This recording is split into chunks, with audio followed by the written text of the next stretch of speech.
Hey, what's up, guys? What's up, Josh? Front right here. Hey. I feel like we just did this just a couple weeks ago. So I guess just how's life been in this short window from fighting in Newark to now fighting on the main card of International Fight Week? And life is great. Back in training camp and things like that. So I love staying active. So yeah, life has been great. And how, just outside of fighting, how has life changed for you? Because we've always known, we've been interviewing you since the beginning, but I don't think a lot of fans knew much about you. Now the cameras are following you to church.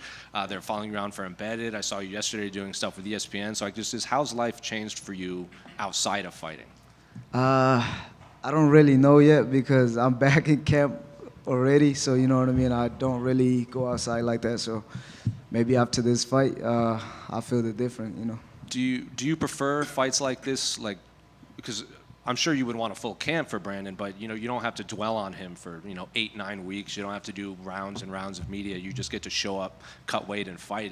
Do you prefer these short notice fights for a fight like this, or would you have preferred a full camp?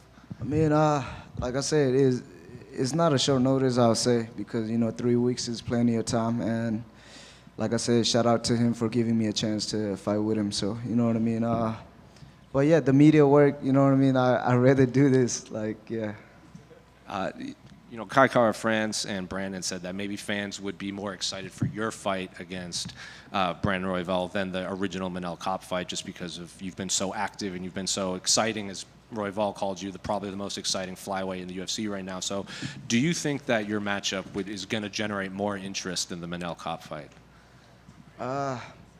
Yes, I think so. Yeah, you know what I mean. Just because our fighting styles is. Don't get me wrong, Manel's a great fighter, but the thing that I bring is it's a little different. You know what I mean? So the pressure, two pressure fighters gonna fight in the middle of the cage, so it's gonna be great for the fans. And last one for me, have you looked ahead? I know you have Brandon on Saturday, but if you beat him, after that, it's title shots, main events, 5-round fights for you. Have you allowed yourself to kind of envision that, or is just life isn't past Saturday for you? I mean, after I beat him, I'm gonna get the title for sure. So yes. Yeah, right. Good confidence. You've entered MMA at a time where this game's sort of changing. There's now more fighters than ever, more events than ever, and it's harder for younger guys to start standing out for fans.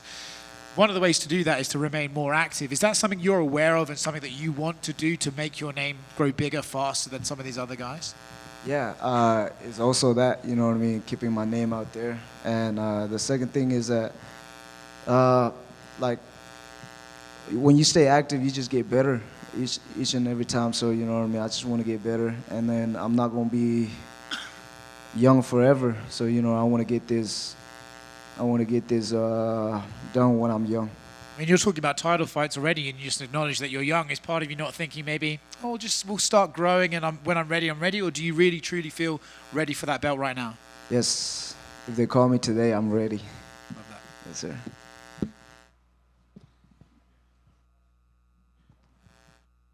Oh. Guess mic's not working. Can you hear me over here? Yeah, I got it. Cool. So one of the things, you had this quick turnaround from the last fight to this fight.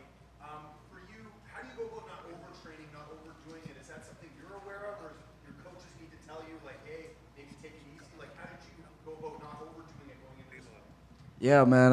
Each and every fight, me and my coaches, the relationship we have is that we keep talking after the fight and things like that. So we keep getting smarter about overtrainings and recovery, the recovery part. So I don't think I will be overtraining because I like to think my last fight as a hard sparring before a big fight and things like that. So it's good.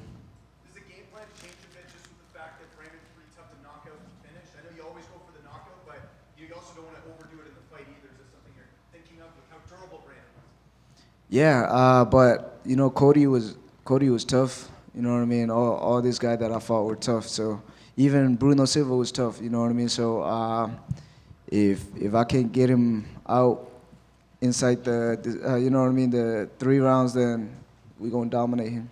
Just last one for me. Do you like the fact you're fighting an opponent? There's no real trash talk or build up. You guys are both really nice. You're violent in the cage, but is that something you like where you can just focus on the fight and not worry about trash talk and all that? I mean, the trash talk, you know what I mean? I never have nothing against the guy, so if you know what I mean, if you want trash talk, I don't really mind, man. Yeah. Joshua over here. You know, when you have a dominant champion like Pantoja, people talk about like the whole division is watching him. The whole division is trying to find those holes in his game.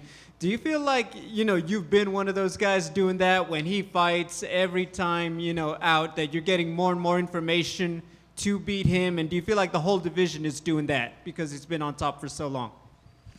I don't know. When I when I watch his fight, I just watch his fight. I didn't study him like that, you know, just because I like to focus on one fight at a time. So, you know, when I get to fight him, that's when I will study him. Like, over here. Josh, a lot of people find it unfair that the champion Pantoja is pound for pound ranked number 10. Do you think he should be ranked higher? Definitely. You know, what he done in the division is just crazy. You know what I mean? I think he should be a little higher than that.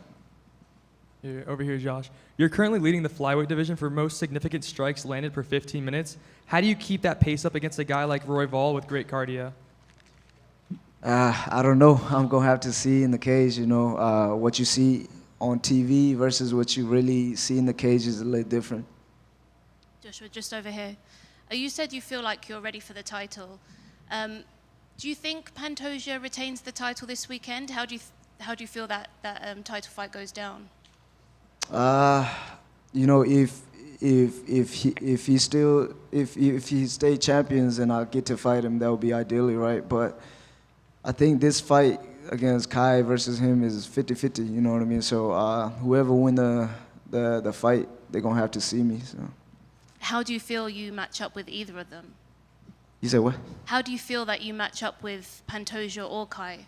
I haven't studied them, so you know I gotta get past Royval, and then we're gonna do the study. And do you feel it's important to put on a standout win this Saturday to be able to call for that title shot? Yes, definitely. And last one, can I get a prediction for the main event? How do you think that goes down?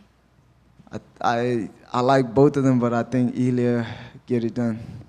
Thank you.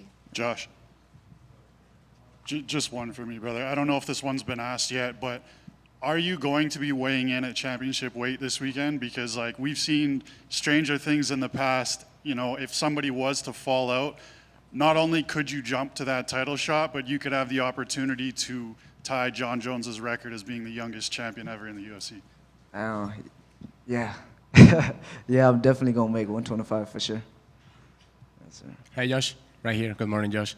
You're one of the biggest prospects right now in the division. You are becoming slowly a fan favorite. What do you think about all the progress you've made so far? The progress? I like the progress that I made, you know what I mean? I feel like we just keep getting better each and every fight after each and every fight. So shout out to my teammate and my coaches for, you know, guiding me the right way. And obviously you're just days away from possibly your biggest fight in your career. I wanted to ask you, how do you feel about this opportunity and the fact that you are part of the international fight with here in Las Vegas? You feel great, man. But like I said, ain't no fight is too big for me or too small for me. So I look at every fight as the same. Thank you, sir. Thank you. Yeah.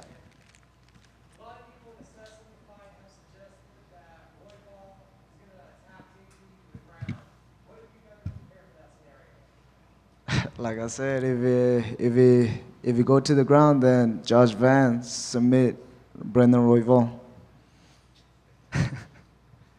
Sir, thank you.